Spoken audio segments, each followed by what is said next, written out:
이 종목은 대체 왜 움직일까요? 오늘 시장의 특징주 살펴보도록 합니다.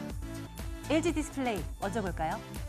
5% 가까운 상승세 지금도 유지가 되고 있는 상황입니다. 지금 중국에서요. 정보기술 엑스포라는 행사가 열리는데요. LG 디스플레이가 각종 OLED 제품을 가지고 중국에 갔다는 거 아니겠습니까?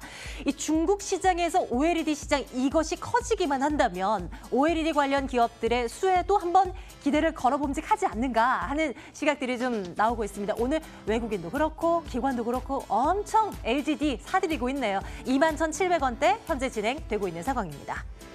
차바이오텍도 지금 유지가 될까요? 9% 넘는 상승폭이 조금 줄어들면서 음봉 만들고 있지만 그래도 강한 모습 나타납니다.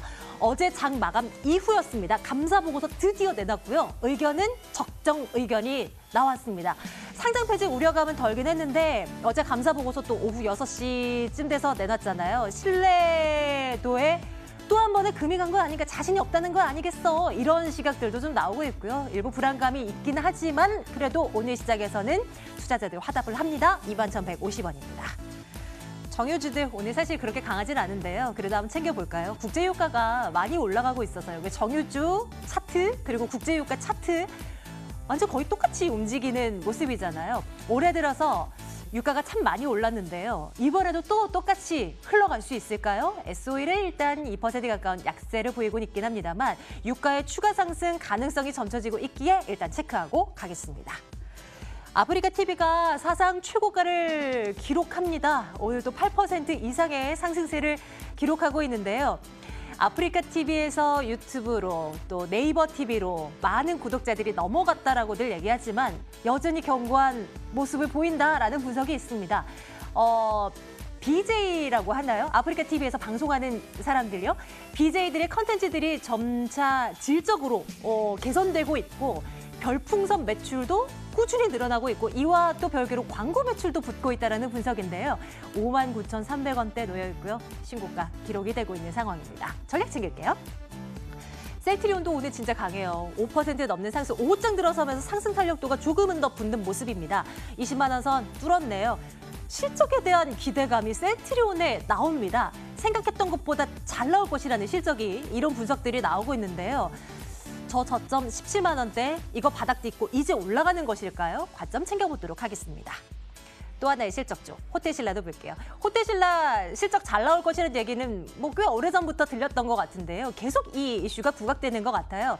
시장 컨센보다 15% 정도 실적이 더 잘 나올 것이다라는 얘기들이 나오고 있고요. 주가도 5% 넘는 상승세 기록이 되고 있는데 이에 대한 전략도 챙겨보도록 하겠습니다. 마지막으로 5G 관련주 또 안 볼 수가 없습니다. 참 잘 가죠. 이제 5G 장비주들도 정부 정책주로 합류를 하는 모습입니다. 그렇지 않나요? 오늘 정부가 5G 이동통신을 국가적인 전략 산업으로 육성하겠다는 얘기를 내놓는데요. 수소차 관련주의 바통을 이어서 5G 관련주들도 더 갈 수 있을까? 챙겨보도록 하겠습니다. 오늘은 프라임스탁 정대근 팀장과 함께 말씀 나누겠습니다. 팀장님 어서 오세요. 네, 반갑습니다. 예, 어서 오십시오. 5G 장비도 이거 맨날 네. 보는 것 같은 느낌이긴 하나 자꾸 새로운 뉴스가 나오는데 어째 또 안 봅니까? 오늘 또 잘 나가고 있는 종목들 많고요. 정부가 또 이걸 키우겠다고 나섭니다. 어떻게 볼까요?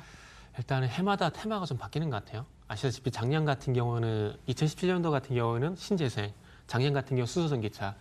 올해는 이제 5G가 되지 않을까라는 생각이 좀 드는데 5G 같은 경우는 작년에도 얘기가 상당히 좀 많았었습니다. 알다시피 일단 5G 그 평창 올림픽 이후 그 전후로 해서 5G가 얘기가 처음 나왔었고 그 얘기가 나오게 되면서 그 통신망을 구축을 하고 그리고 5G 서비스를 진행을 하겠다. 그런 얘기가 좀 이어지면서 실질적으로 5G 서비스가 진행이 됐습니다. 근데 웃긴 건 보통 어떤 테마가 발생이 되고 그런 이슈가 이제 결과가 나오게 되면은 테마가 죽기 마련인데 5G 같은 경우는 계속 좀 가는 것 같아요. 근데 그 원인을 한번 분석을 해보니까 이건 것 같아요. 속도인 것 같아요. 우리가 지금 3G, 4G LTE, 5G 넘어가게 되면서 이 숫자가 계속 바뀌는 건 결론적으로는 속도거든요.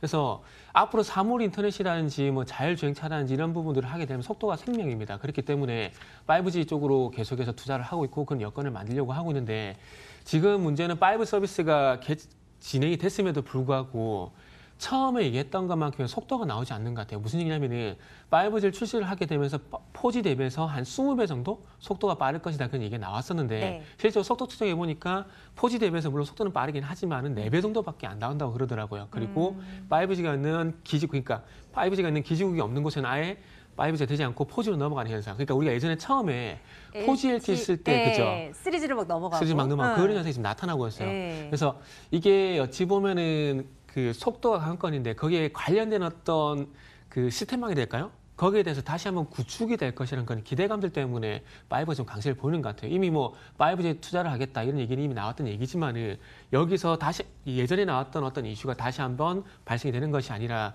이런 통신망 구축 환경에 대한 어떤 변화가 조금 더 진행이 될 것이다. 뭐 거기에 대해서 관심을 좀 가지는 것 같아요. 그래서 실질적으로 예전에 5G 얘기하게 되면은 RFHIC라든지 오이솔루션이라든지 에스텍 그런 종목들이 강세를 보이는데 네. 또 5G 종목들도 바뀌어버렸어요. 아시다시피. 오늘 같은 경우 전파기지국이라든지 머큐리라든지 오파스넷 이런 종목들이 강세를 보이고 있는데 5G 테마주 내에서 어떤 순환매가 좀 발생이 되는 것 같아요. 그래서 차트를 보시면은 오이솔루션 같은 경우 상당히 자리가 높거든요. 그런데 오늘 전파기지국이 상당히 좀 강세를 보여주고 있는데 상한가죠? 전파기지국 같은 경우에는 차트가 지금 어쨌든 바닥권에서 갑자기 움직여주고 있다는 겁니다. 근데 오이솔루션은 이미 현재 많이 주가가 상승된 상황이거든요. 그래서 제가 지금 두 차트를 보여드린 이유가 뭐냐면 그러니까 기존에 갔던 종목들도 가는 종목도 있지만은 그 외에 못 갔던 종목들도 같이 지금 현재 움직여주고 있다는 거죠. 네, 네. 그러다 보니까 조금 전에 말씀을 드렸듯이 일단 순환매적인 어떤 측면에서 새로운 종목들이 다시 부각이 되는 것 같아요. 근데 그 종목들의 어떤 공통점이 기지국 안테나와 상당히 연관성이 있다는 겁니다. 지금 그러니까 어찌 보면 속도가 안 나오는 것이 지금 어찌 보면 기지국이란지 인프라가 조금 부족하다고 판단하는 것 같아요. 그래서 조금 더 기지국을 만들고 이 속도를 끌어올리기 위한 작업을 할 것이라는 기대감 때문에 전파기지국이라든지 오파스넷 같은 종목들이 강세를 보이는 것 같아요. 그래서 이 테마 어쨌든 뭐 작년 수소차를 한번 우리가 되새겨 보게 된다라면은 올해 같은 경우는 5G 테마적으로 가게 된다라면은 아마 바닥권에서 움직이는 종목들이 앞으로 조금 더 갈 수 있다라는 그런 기대감들도 충분히 가질 수 있고 개인들도 접근할 수 있을 만한 그런 여건이 만들어질 가능성이 있을 것 같아요. 그래서 저는 전파기지국이 좀 대장주인 것 같은데 저는 오파스넷이라는 종목도 한번 보시는 게 좋을 것 같거든요. 그래서 오파스넷. 네. 지금 차트 위치도 그렇고 지금 접근하기 상당히 좀 괜찮은 자리입니다. 그래요. 그래서 혹시 5G 테마에 어떤 뒤늦게 관심이 있으신 분들 같은 경우는 뭐 전파기지국 급등하지만 네네. 오파스넷 같이 조금 안정적으로 움직이는 종목들도 한번 관심을 가져보는 것도 괜찮을 것 같습니다. 그래서 일단은 뭐 좋은 얘기를 들어서 눈치를 채셨겠지만 좋아요 의견 드릴 것 같아요. 그렇죠. 5G 시대가 막을 열었다고 하지만 지금은 이제 과도기적인 단계인 거잖아요. 정착이 필요하고 뭔가 좀 뭐 수소차 충전소 만들듯이 인프라도 네네. 구축이 되어야 되는 거. 이것도 마찬가지인 것 같고요. 그런 과정에서 안테나, 기지국 관련한 종목들 한번 눈여겨봅니다. 오파스넷 또 네. 뭐였죠? 전파기지국. 전파기지국. 네. 오늘 또 상한가 기록하기도 했지만 타이밍 좀 잘 잡아보면 앞으로 괜찮지 않을까라는 시각 다시 한번 챙겨봅니다. 이번에 호텔신라 가볼까요? 좀 우려가 참 상당히 컸었는데 최근 들어서는 또 좋은 얘기들만 나오고 있는 것 같기도 네네. 하고 어떻게 보세요? 호텔신라 같은 경우는 이 얘기를 작년부터 거슬러 올라가 보면은 요 종목은 실적만 보게 되면은 최고가인 14만 원을 돌파해야 정상이에요. 지금이 얼마죠? 지금이 가격 10만 2천 원이요. 10만. 그러니까 무슨 얘기냐면은 요 종목 같은 경우에 2014년도에 연간 영업이익이 1,400억 정도가 됩니다. 그런데 주가가 14만 원 정도 갔거든요. 그래서 네. 단순 비교를 해보자면은 그때 당시에 1,400억 정도 영업이익 기록했고 지금 작년 같은 경우 2,000억이거든요.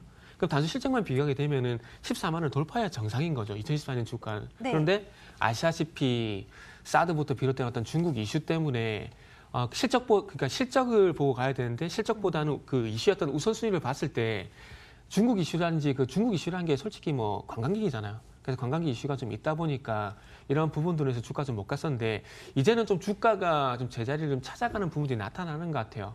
무슨 얘기냐면은 아시다시피 오늘 어제 같은 경우에는 중국발 크루즈 제기가 다시 시작이 됐고 그리고 1월달, 2월달 면세점 매출이 나쁘지 않았었고 돌려서 얘기하자면 괜찮았었고 그래서 어찌 보면 정상화가 좀 이루어지는 것 같아요. 그러니까 조금 발목이 잡히지 않았어요. 그 발목이 잡혔던 부분들 그러니까 중국 이슈들이 조금 한꺼풀 벗어나게 되면서 주가가 좀 반등에 나서게 되고 이 반등에 나서게 되면서 주가도 동반적으로 이제는 회복이 돼 나가는 것 같아요. 그리고 최근에 조금 고비가 있었던 기술적으로 봤을 때 241선에 대한 어떤 자리도 현재 돌파를 하고 있기 때문에 장기 추세를 어쨌든 돌린다는 저는 241선을 좀 중요하게 생각을 하고 있는데 241선을 돌파를 한다라는 것은 장기 추세를 어쨌든 돌린다는 얘기거든요. 그럼 장기 추세를 돌린다는 것은 장기 성장성이 긍정적이라고 볼 수가 있겠죠. 그래서 최근까지도 조금은 호텔신라 같은 경우 따이공 문제라든지 그리고 이부진 회장의 그 프로포폴 사건이라든지 이런 부분 때문에 조금 안 좋게 봤었는데 일단 그런 부분들이 조금 이제 영향에서 좀 벗어난 것 같아요. 그래서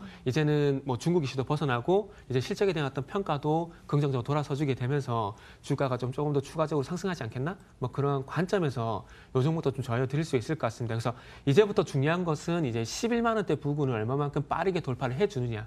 그게 저는 관건이 될 것 같아요. 그래서 일단은 긍정적인 시선으로 보되 11만 원 돌파를 보자 이렇게 말씀을 드리면서 일단 좋아요 의견 드릴 수 있을 것 같습니다. 아무래도 작년 연말쯤에 그 11만 원 선에서 계속 터치를 네네. 뚫지를 못하고 계속 치고 떨어지고 했기 때문에 아무래도 매물대가 좀 두텁게 자리 잡지 않았을까 하는 생각도 해보게 되고요. 호텔신라 여전히 좋은 시각 유지를 하면서 그래도 11만 원 선 강한 돌파 요거는 한번 챙겨보도록 하겠습니다. 셀트리온 볼까요? 네.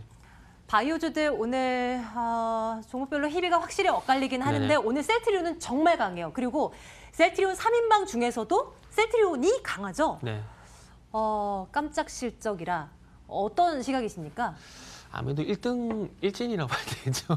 그래서 지금 가는 건데 실적이 일단은 1분기만 좀 제한시켜서 보게 되면 생각했던 것보다는 잘 나오는 것 같다. 네. 이렇게 조금 시선이 좀 갈리는 것 같아요.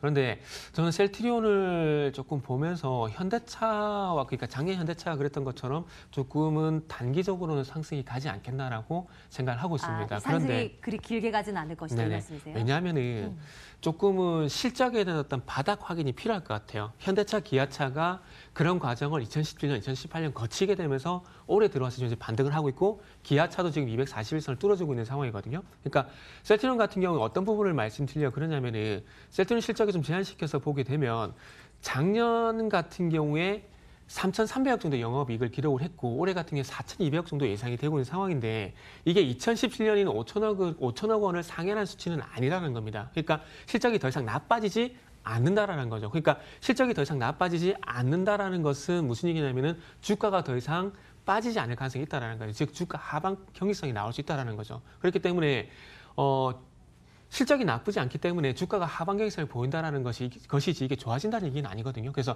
실질적으로 2017년 수준이었던 영업이익을 좀 돌파시키는 그런 흐름이 나왔을 때 조금 셀트리온이 좀 더 강하게 가주지 않겠나 생각을 하고 있고요. 네. 그리고 분기 기준으로 봤을 때 셀트리온 같은 경우에 어쨌든 2018년 2분기까지 보게 된다면 1,000억 원대 영업을 좀 기록을 했었어요. 그런데 지금 400원대에서 이제 600억 원대, 700원대 올라가는 상황이기 때문에 적어도 분기 기준으로 보더라도 1,000억 원 이상 영업이익이 좀 발생이 돼줘야 차트로 와서 다시 한번 돌아와 보게 된다면 어떤 주가가 25만 대를 좀 돌파를 하지 않겠나라고 생각을 합니다. 그래서 일단 단기적으로는 뭐 25만 원대까지 어떤 단기 반등은 좀 있을 수 있겠지만은 어떤 추세적인 상승 관점에서는 조금 시간이 걸릴 수 있다라는 점을 좀 추가적으로 말씀드릴 수 있을 것 같아요. 그래서 전반적으로 셀트리온 같은 경우에는 반등을 준다고 하더라도 이 반등이 짧은 반등이 나오게 되면서 전반적으로 이제는 20만 원 전후의 어떤 바닥을 좀 더 확인해내는 과정. 그러니까 저는 셀트리온 같은 경우 올해 같은 경우는 전반적으로 20만 원 부근에서 바닥을 좀 다지는 과정이 나올 것이다. 그 근거는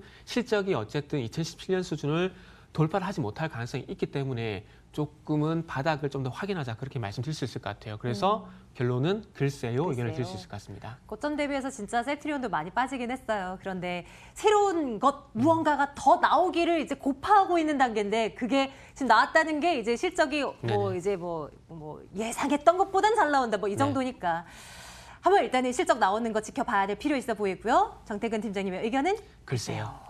아직 탄력도가 붙기는 조금 멀었다라는 시각. 다음 보겠습니다. 아프리카 TV는 어느덧 돌아보니까 작년 최고가를 뛰어넘어서 막 잘 나가더라고요. 어떤 이유 때문이라고 보세요? 참 별풍선 규제 얘기 나오면서 작년 7월 달에 꺾였었는데 네. 그게 전혀 영향이 없는 것 같아요. 네, 네. 지금 3분기, 4분기, 1분기 계속 실적 모멘텀을 좀 받고 있는데 아프리카 TV를 보면은 실적도 실적이지만은 차트적으로 보면은 저는 신세계 인터와 같은 느낌이 상당히 좀 많이 들어요. 신세계 제가 인터? 네. 신세계 인터 같은 경우도 지금 차트를 보시면은 이게 좋아요 의견을 들으셨잖아요. 그러다가 좀 이 의견이 좀 바뀌었는데 지금 어쨌든 지금은 의견이 바뀌었어요? 네. 네, 참고하겠습니다. 네. 그래가지고 이게 23만 5천 원을 23만 원대를 돌파를 하게 되면 신고가가 같거든요. 네. 근데 차트가 100% 똑같지는 않지만 아프리카 TV 같은 경우에도 작년 7월 달 수준을 현재 돌파를 지금 현재 하고 있는 상황이에요. 근데 둘 다 공통점은 실적이거든요. 그래서 지금 5만 5천 원대 어떤 매물대를 돌파를 하게 되면서 지금 강한 시세 흐름이 나오고 있는데 이 1분기 실적 모멘텀으로 인해서 이 신고가 기술적인 흐름이 좀 더 진행이 될 것 같아요. 근데 그 근거는 조금 전에 말씀드렸듯이 신세계 인터. 신세계 인터 같은 경우도 이전에 비디비티라는 어떤 그 상품 때문에 그 화석금 매출로 인해서 신고가 갔듯이 지금 차트적인 부분을 봤을 때는 아마 아프리카 TV 같은 경우는 신세계 인터를 좀 참고를 하시면은 괜찮을 것 같아요. 그래서 저는 좀 높은 곳을 무서워하는데 그렇다고 해서 제가 객관적으로 말씀드려야 되잖아요. 그런 측면에서 봤을 때는 아프리카 네. TV가 신세계 인터의 어떤 절차를 밟을 가능성이 있다. 그런 관점에서 봤을 때는 좋아요 의견 드릴 수가 있을 것 같습니다. 아프리카 TV는 투자 의견 좋아요, 신세계 인터는 글쎄요로 네. 강등시키겠습니다. 예전에는 좋아요 드렸었는데 했는데 이제는 조금 많이 간 것 같아요. 그렇죠. 네. 아무래도 고점에 대한 부담감이 있는 신세계 인터까지 챙겨봅니다. 내일장 탑픽을 하나 꼽아야 되는데 어떤 네. 걸로 갈까요? 저는 호텔신라 말씀드리고 싶네요. 그래요? 네. 네. 눈여겨봐야 할 내일장의 탑픽으로 호텔신라 또 올려놓겠습니다. 프라임스탁 정태근 팀장과 함께 말씀 나눴고요. 팀장님 오늘도 고맙습니다. 네, 감사합니다.